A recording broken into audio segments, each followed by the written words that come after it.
नमस्कार दोस्तों, स्वागत है आपका एक और नई कहानी में। सुबह के बज रहे थे।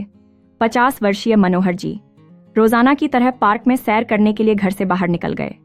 जैसे ही पार्क में पहुंचे तो देखा उनके पड़ोसी दोस्त रामकिशन वहां पहले से ही ओपन जिम में एक्सरसाइज कर रहे थे। और भाई मनोहर, क्या हालचाल है? बेटे की इंटर्नशिप कैसी चल रही है? रामकिशन जी ने पूछा तो मनोहर जी बोले, अच्छी ही चल रही होगी मतलब? अरे भाई, तुम लोग एक ही घर में रहते हो, इतना तो मालूम ही होगा। रामकिशन जी ने पूछा तो मनोहर जी बोले, हाँ दोस्त, रहते तो एक ही घर में हैं, पर ना जाने क्यों जैसे जैसे बच्चे बड़े होते जाते हैं माँ बाप से दूरी बनाने लगते हैं। उन्हें अपना फ्रेंड सर्कल ही ज्यादा पसंद आता है। तो रामकिशन जी बोले, जब बेटे को पिता के जूते आने लगे तो बेटे को बेटा नहीं, दोस्त समझना चाहिए। तो मनोहर जी बोले, मैं तो उसे समझने की भरपूर कोशिश करता हूँ, लेकिन उसे अपने आधुनिक जीवन से फुर्सत ही कहाँ है। तभी रामकिशन जी ने अपनी घड़ी पर एक नज़र डाली। अरे बाप रे, आज तो मुझे ऑफिस जल्दी जाना था। अच्छा मनोहर, मैं चलता हूँ, कल मिलते हैं। ऐसा कहकर रामकिशन जी तेजी से अपने घर की ओर चले गए। थोड़ी देर सैर करके मनोहर जी भी अपने घर वापस लौट आए। अब तक अखबार भी आ चुका था। रोजाना की तरह उन्होंने अखबार उठाया और अपनी कुर्सी पर बैठकर अखबार पढ़ने लगे। तसल्ली से पूरे अखबार पढ़ लेने के बाद अपनी दुकान पर जाने के लिए नहा धोकर तैयार हो गए और उनकी पत्नी शीतल जी उनके लिए चाय नाश्ता बनाकर डाइनिंग टेबल पर ले आई। तभी मनोहर जी बोले, अरे बजने को आए हैं और तुम्हारा लाडला अभी तक नहीं उठा। आशीष, ओ बेटा आशीष, सूरज सर पर आ गया है, आज उठने का इरादा नहीं है क्या? मनोहर जी ने आवाज दी तो शीतल जी बोली, अरे आपको पता तो है आजकल के बच्चे रात को मोबाइल देखने में इतने व्यस्त होते हैं कि उन्हें समय का पता ही नहीं चलता। पहले तो समय पर सो जाता था, अब तो रात को 1-1 बजे तक फोन के साथ ही चिपका रहता है। रात को देर से सोएगा तो सुबह नींद कैसे खुलेगी? कोई बात नहीं, शीतल अपने काम से संबंधित ही कुछ कर रहा होगा। नाश्ता करते हुए राधेश जी बोले, अच्छा शीतल, मेरी पासबुक और चेकबुक निकाल कर रख देना, आज दुकान पर जाने से पहले मैं बैंक होकर जाऊंगा। ठीक है बाबा, पहले चाय तो पी लीजिए, और हाँ, बिजली का बिल भी भरना है, कल आखिरी तारीख है, कल नहीं भरा तो बिना मतलब 100 रुपये का जुर्माना पड़ जाएगा। शीतल जी ने कहा तो मनोहर जी बोले, अरे हाँ, 100 रुपये से याद आया, कल रामकिशन के साथ बाजार गया था, ना तो मेरे पैसे खत्म हो गए थे तो रामकिशन ने अपने मोबाइल से 100 रुपये की ऑनलाइन पेमेंट की थी, उसे भी वह पैसे लौटाने हैं। ठीक है, लौटा देना। नाश्ता करने के बाद शीतल जी बैंक की पासबुक लेने के लिए अपने कमरे में गई तो तभी उनका बेटा आशीष अपने कमरे से बाहर आया। उसे देखते ही मनोहर जी ने एक प्यारी सी मुस्कान के साथ कहा, गुड मॉर्निंग बेटा। लेकिन उनके बेटे आशीष ने कोई जवाब नहीं दिया। कानों में ईयरफोन जो लगे थे, जनाब के फ्रिज से पानी की बोतल निकालकर वह मनोहर जी के पास रखी चेयर पर बैठ गया और मोबाइल में कुछ देखते हुए पानी पीने लगा। मोबाइल में लगातार नोटिफिकेशन आ रहे थे और आशीष पूरी तरह से उसी में खोया हुआ था। तभी मनोहर जी बोले, आशीष बेटा, ब्रेड जैम खाओगे क्या? तो आशीष ने बड़ी मुश्किल से मोबाइल से नजर हटाई और कानों से ईयरफोन निकालते हुए बोला, क्या कहा पापा? मैंने पूछा, ब्रेड जैम खाओगे क्या? बेटा नहीं पापा, कहते हुए आशीष फिर से मोबाइल में व्यस्त हो गया। तभी उसकी माँ शीतल जी अपने कमरे से बाहर आई और बेटे को पूरी तरह से मोबाइल में गुम देखकर मुंह बनाते हुए बोली, लीजिए, हो गई आपके बेटे के दिन की शुरुआत। आशीष ने अपनी माँ की बात को सुनकर भी अनसुना कर दिया और फिर से मोबाइल देखने लगा। मनोहर जी को पासबुक और चेकबुक देते हुए शीतल जी बोली, अच्छा आज खाने में क्या बनाऊं? कुछ सोचते हुए मनोहर जी बोले, अपने बेटे से ही पूछ लो, आशीष को सांभर डोसा बहुत पसंद है। इसलिए मुस्कुराते हुए शीतल जी अपने बेटे की ओर देखते हुए बोली, बेटा आज सांभर डोसा बनाओ क्या? तो आशीष मोबाइल पर अपनी उंगलियां चलाते हुए बोला, नहीं, आज मैं बाहर ही खाऊंगा, आप लोग अपना देख लो। तो मनोहर जी बोले, कोई बात नहीं, तुम दाल चावल ही बना लो, मैं दुकान के लिए निकलता हूँ।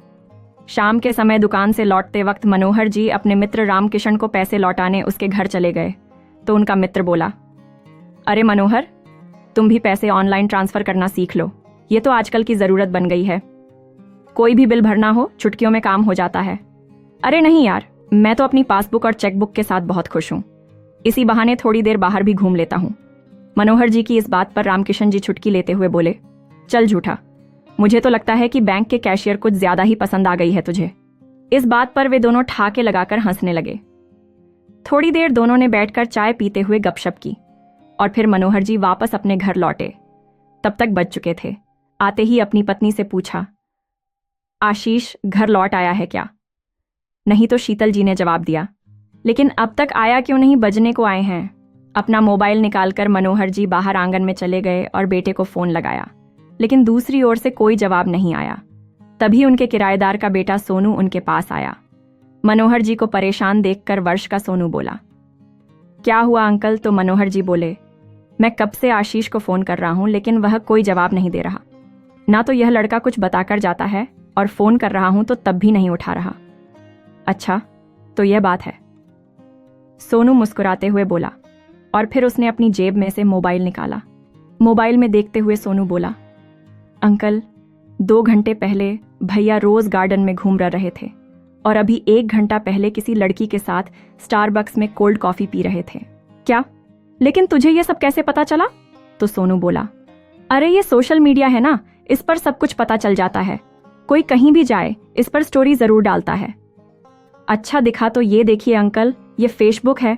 कौन कहाँ घूम रहा है, क्या खा रहा है, क्या पी रहा है, किसके साथ है, किसका बर्थडे कब है, सब कुछ पता चल जाता है। अरे ऐसा कैसे हो सकता है? हैरान हो गए मनोहर जी। तभी सोनू के फोन पर एक वॉइस मैसेज आया। उसने सुना तो उसके पापा की आवाज थी, सोनू कहाँ हो तुम? तुमने अभी तक अपना होमवर्क भी खत्म नहीं किया और बिना बताए बाहर निकल गए। जल्दी से घर वापस आओ। फिर सोनू ने वॉइस मैसेज किया, ठीक है पापा, अभी आता हूं। सोनू उसी समय चला गया, लेकिन मनोहर जी अभी तक हैरान खड़े थे। थोड़ी देर में आशीष घर वापस आ गया। उस समय मनोहर जी और शीतल जी रात का खाना खा रहे थे। तभी मनोहर जी बोले, अरे बेटा आओ, खाना खा लो। नहीं पापा, मैं खाकर आया हूं। आशीष ने कहा, अरे एक चपाती तो खा लो, तेरी माँ ने बड़े प्यार से खाना बनाया है। पिता की जिद पर आशीष डाइनिंग टेबल पर बैठ गया। तभी शीतल जी नाराजगी जताते हुए बोली, कहाँ गया था तू? दिन भर वो मैं स्टारबक्स गया था। झिझक हुए आशीष। बोला तो मनोहर जी छुटकी लेते हुए बोले, हाँ, और वहां की कोल्ड कॉफी की तो बात ही कुछ और है। यह बात सुनकर आशीष सकपका गया और खाना खाते खाते खांसने लगा। तभी खाना खाते हुए शीतल जी बोली, सब्जी कैसी बनी है बेटा? तो आशीष ने कोई जवाब नहीं दिया। वह फिर से अपने फोन में व्यस्त था। आशीष, कम से कम खाना खाते हुए तो मोबाइल साइड में रख सकते हो ना? शीतल जी गुस्से से बोली, अरे माँ, कोई जरूरी काम था? आशीष ने कहा तो मनोहर जी बोले, कोई बात नहीं शीतल, उसे करने दो। जब आशीष ने मोबाइल रखा तो मनोहर जी बोले, बेटा तेरी इंटर्नशिप कैसी चल रही है? तो शीतल जी ने कहा, हाँ बेटा, हमसे लोग पूछते हैं तो हम कुछ बता ही नहीं पाते। तो आशीष बोला, क्या बताऊं? आप लोगों को डिजिटल मार्केटिंग के बारे में आप लोग क्या समझेंगे, लेकिन बेटा तुमने कभी हमें समझाया भी तो नहीं। तो आशीष बोला, अरे इसे समझना आप लोगों के बस की बात नहीं है। यही सुनना बाकी रह गया था अपने बेटे से, जिसे इतने लाडों से पाल पोस कर बड़ा किया था, पढ़ाया लिखाया था। आज वह हमें कहता है कि तुम्हें कुछ समझ नहीं आएगा। इस बात पर आशीष नाराज होकर खाना छोड़कर अपने कमरे में चला गया। तो मनोहर जी शीतल जी से बोले, अरे बेटा बड़ा हो गया है, उसे प्यार से समझाया करो। फिर शीतल जी उदास होते हुए बोली, कितनी तेजी से वक्त बदलता जा रहा है ना, और बदलते वक्त के साथ बच्चे भी कितनी तेजी से बदलते जा रहे हैं। इतना बोलकर शीतल जी अपनी आंखों के आंसू छिपाते हुए बर्तन उठा रसोई घर में ले गई। अगले दिन सुबह सैर करते हुए मनोहर जी ने अपने दोस्त रामकिशन जी को अपनी परेशानी बताई। तो रामकिशन जी बोले, समय बदल गया है ना, इसलिए आजकल के बच्चों को समझने के लिए हमें भी उनकी तरह ही सोचना पड़ेगा, उनकी तरह जीना सीखना पड़ेगा। अब मुझे ही देख लो, सोशल मीडिया पर अकाउंट बनाना और ऑनलाइन पैसे ट्रांसफ़र करना, ये सब मैंने भी तो सीखा है ना, तो तुम भी सीख लो। मेरा बेटा क्या करता है, कहाँ जाता है, उस पर मेरी पूरी नज़र होती है। अच्छा, ये बात तो बहुत अच्छी है, मेरे बेटे का तो पता ही नहीं चलता, कुछ पूछता हूँ तो उल्टा भड़क पड़ता है। हमारे किराएदार का बेटा सोनू, कल उसने अपने मोबाइल में सोशल मीडिया पर उसकी स्टोरी देखकर मुझे बताया कि आशीष रोज गार्डन में घूम रहा था। ये सुनकर रामकिशन जी कुछ सोचने लगे और फिर बोले, मेरे पास एक आइडिया है। कैसा आइडिया मनोहर? तुम भी स्मार्टफोन यूज करना शुरू कर दो क्या यार, कैसी बहकी बहकी बातें कर रहा है। मेरे बेटे के घंटे मोबाइल में घुसे रहने से मैं पहले ही परेशान हूँ, ऊपर से तू मुझे सलाह दे रहा है कि मैं भी स्मार्टफोन नाम की मुसीबत पाल लूं। बेटे को निकालने की बजाय मैं भी स्मार्टफोन में घुस जाऊं। अरे नहीं रे बाबा, मैंने ये कब कहा कि तुम स्मार्टफोन में घुस जाओ, जितना जरूरत हो उतना ही चलाना, लेकिन कम से कम तुम अपने बेटे पर तो नजर रख सकते हो, ना कि वह कहाँ है, किसके साथ है, क्या कर रहा है।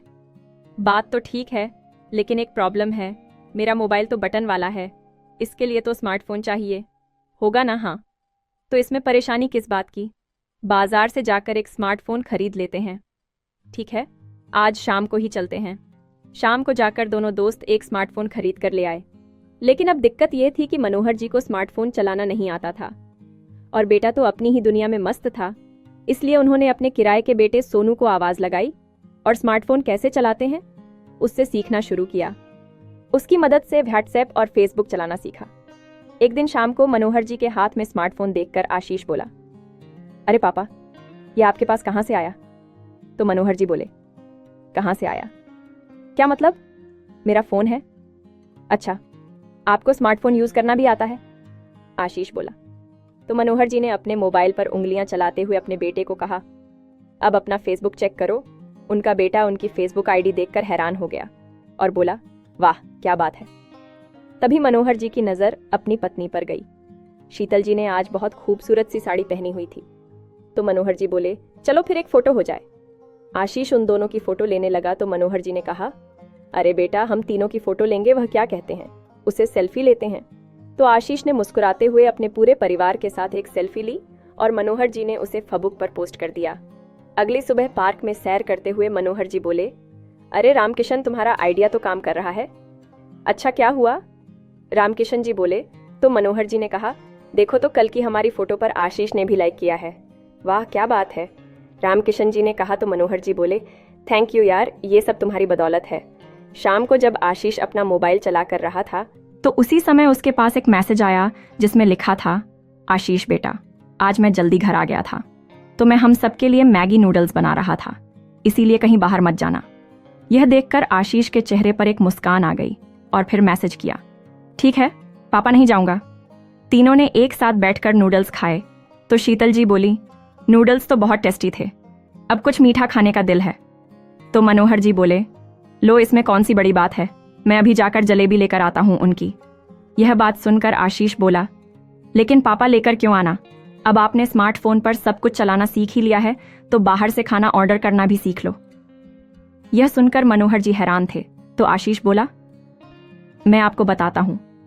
आशीष ने उनका मोबाइल लेकर उन्हें खाना ऑर्डर करना सिखाया और शीतल जी दोनों बाप बेटे को ऐसे बात करते देख मंत्रमुग्ध होती जा रही थी। बहुत दिनों बाद उन्हें यह नज़ारा देखने को मिला था। अगले दिन रामकिशन जी का फोन आया और बोले, मनोहर पार्क में आ जाओ, बाकी सब चलाना तो तुम सीख ही चुके हो, तो आज तुम्हारा इंस्टाग्राम अकाउंट भी बनवा देता हूँ। थोड़ी ही देर में मनोहर जी रामकिशन जी के पास चले गए, जहाँ रामकिशन जी ने प्रोफाइल फोटो लगाने के लिए मनोहर जी की अच्छी सी तस्वीर खींची और फिर बोले, अच्छा ये बताओ कि इंस्टाग्राम अकाउंट का यूज़र नेम क्या रखना है। मनोहर जी बोले, मनोहर और क्या? अरे नहीं यार, यूज़र नेम तो कुछ अच्छा सा होना चाहिए, कोई कूल यूज़र नेम बताओ। अच्छा, लेकिन तुम्हारा यूज़र नेम क्या है? अरे मेरा यूज़र नाम है जीना, अभी बाकी है ना? बिल्कुल मेरी सोच की तरह जिंदा दिल। तो मनोहर जी बोले, अच्छा मेरी गिफ्ट शॉप है ना, तो मैं लोगों में खुशियां बांटता हूँ, इसलिए मेरा यूज़र नेम होगा सेंटा क्लॉज। कैसा लगा? अरे बहुत बढ़िया लगा, अब जल्दी से आशीष को फॉलो करते हैं। रामकिशन जी बोले, उधर से। जैसे ही आशीष ने मनोहर जी की आईडी को देखकर हैरान रह गया और उससे भी ज्यादा तो हैरानी उसे यूजर आईडी को देखकर हुई। सेंटा क्लॉज, ऐसा यूजर नेम कौन रखता है?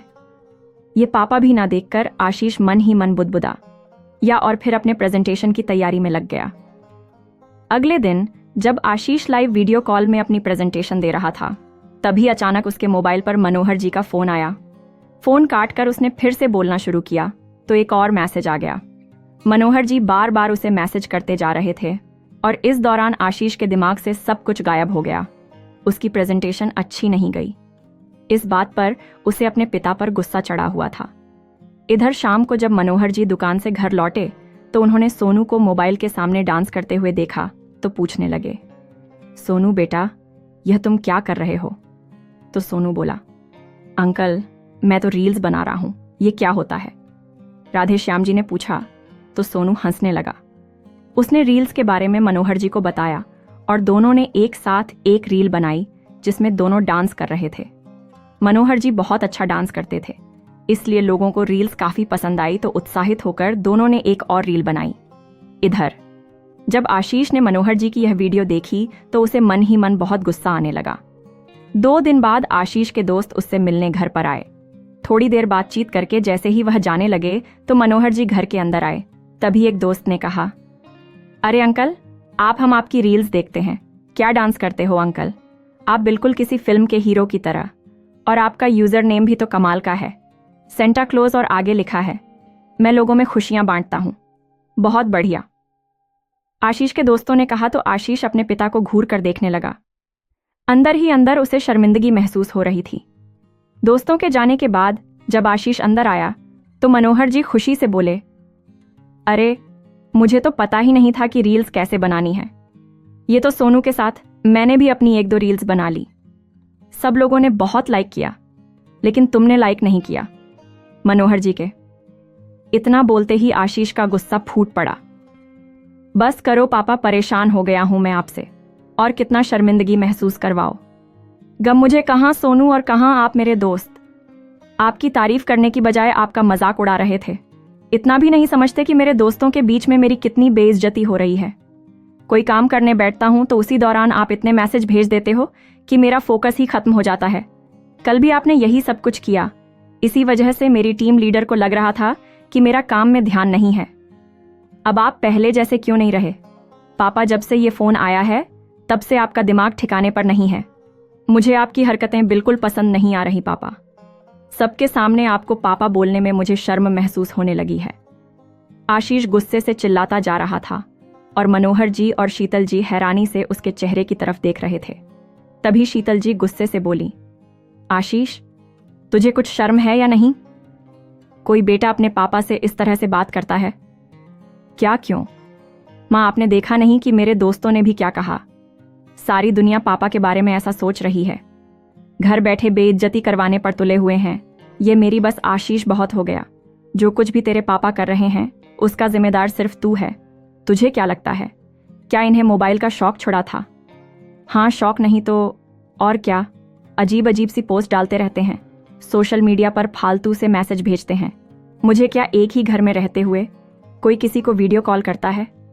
और तो और आजकल बच्चों के साथ रील्स बनाने में लगे हुए हैं। कुछ तो शर्म कीजिए, कुछ तो सोचिए अपनी उम्र के बारे में। तभी शीतल जी बोली, अच्छा, क्या तुमने कभी सोचा है अपने पिता के बारे में? तू तो अपनी ही दुनिया में इतना मस्त है कि बाकी किसी का तुझे कोई ख्याल ही नहीं है। सोच कर बता, जब से ये फोन आया है क्या तूने हमारे पास बैठकर 2 मिनट प्यार से बात भी की है? तू ही बता, आखिरी बार तूने कब हमारे साथ अपना हालचाल बांटा था या हमारा हाल पूछा था? कभी हमसे यह भी पूछा है कि तुमने खाना खाया या नहीं? और अब तुम अपने पिता को ही सुना रहे हो कि आप पहले जैसे क्यों नहीं रहे हो। क्या तू खुद पहले जैसा रह गया है? इतनी बार तुझे दिन में फोन करते हैं, तेरी लाइफ में क्या चल रहा है यह भी तू बताना जरूरी नहीं समझता? तो सोचा चलो मैसेज के जरिए ही सही, कम से कम अपने बेटे से थोड़ी सी बात तो हो पाएगी। हम मानते हैं कि समय के साथ बदलाव जरूरी होता है, लेकिन माँ बाप के बारे में भी तो थोड़ा सा सोचो, और उन्हें भी तो तुम्हारे साथ बात करने का दिल करता है, तुम्हें प्यार करने का दिल करता है, अपनी बात कहने को दिल करता है। थोड़ा सा वक्त ही तो मांगते थे तुम्हारे माँ बाप तुमसे। आज शीतल जी ने गुस्से में अपने दिल का गुब्बार हल्का किया तो आशीष पैर पटकता हुआ तेजी से कमरे में चला गया। मनोहर जी अभी तक गुमसुम से ही बैठे थे। अपना फोन जेब से निकालकर उन्होंने एक तरफ रख दिया और उदास भाव से अपने कमरे में जाकर सो गए। उधर अपने कमरे में बैठा हुआ आशीष अपनी पुरानी यादों में गुम हो गया। कैसे बचपन में उसके मम्मी पापा उसे लाड दुलार किया करते थे। जब उसके पापा दुकान से लौटते थे तो उनके आते ही पूरे दिन उसने क्या क्या किया सब उन्हें बताता था, और उसके पापा बड़े ध्यान से उसकी एक एक बात सुनते थे। थोड़ा सा समय मिलता था तो वह अपने पापा के साथ लूडो या कैरम खेलने बैठ जाता था। कहाँ गए वह दिन? आखिर इस स्थिति के लिए वह खुद ही जिम्मेदार है। सोच सोच कर आशीष को अपने व्यवहार पर शर्म आने लगी। अगली सुबह हुई तो आशीष अपने कमरे से बाहर निकला। रोजाना की तरह मनोहर जी अखबार पढ़ रहे और शीतल जी सब्जी काट रही थी। आशीष ने अपना मोबाइल एक तरफ रखा और कुछ बात करने की इच्छा से अपने माँ पापा की ओर देखा। गुड मॉर्निंग माँ, पापा, गुड मॉर्निंग। लेकिन उन दोनों ने कोई जवाब नहीं दिया। फिर अपनी मम्मी पापा के पैर छूते हुए आशीष बोला, अपने कल के व्यवहार के लिए मैं आपसे माफी मांगता हूं, गलती मेरी है। ऐसा कहते हुए आशीष अपने दोनों कान पकड़कर खड़ा हो गया। मनोहर जी और शीतल जी की आंखों से बह निकले और उन्होंने उसे अपने गले से लगा लिया। अच्छा माँ, आज नाश्ता मैं बनाऊंगा और आप खाकर बताना कि मैंने कैसा बनाया है। कहते हुए आशीष रसोई घर में घुस गया। आज मनोहर जी और शीतल जी का घर पहले की तरह चहक उठा था। आशीष ने पोहा बनाया तो सब लोग एक साथ बैठकर खाने लगे। इतने में सोनू दौड़ता हुआ मनोहर जी के पास आया और बोला, देखो अंकल, जो रील्स हम लोगों ने एक साथ बनाई थी उसे अब तक मिलियन लोग देख चुके हैं और जानते हैं आपको लाख फॉलोअर्स भी मिल चुके हैं। यह सुनकर राधेश्याम जी और शीतल जी की हैरानी का ठिकाना ना रहा और आशीष का मुंह तो खुला का खुला रह गया। वह हैरानी से कभी अपने पापा को देख रहा था तो कभी उनके मोबाइल को कहानी पसंद आए तो लाइक शेयर जरूर करें, चैनल को सब्सक्राइब भी जरूर करें। मिलते हैं एक और नई कहानी के साथ अगली वीडियो में। धन्यवाद।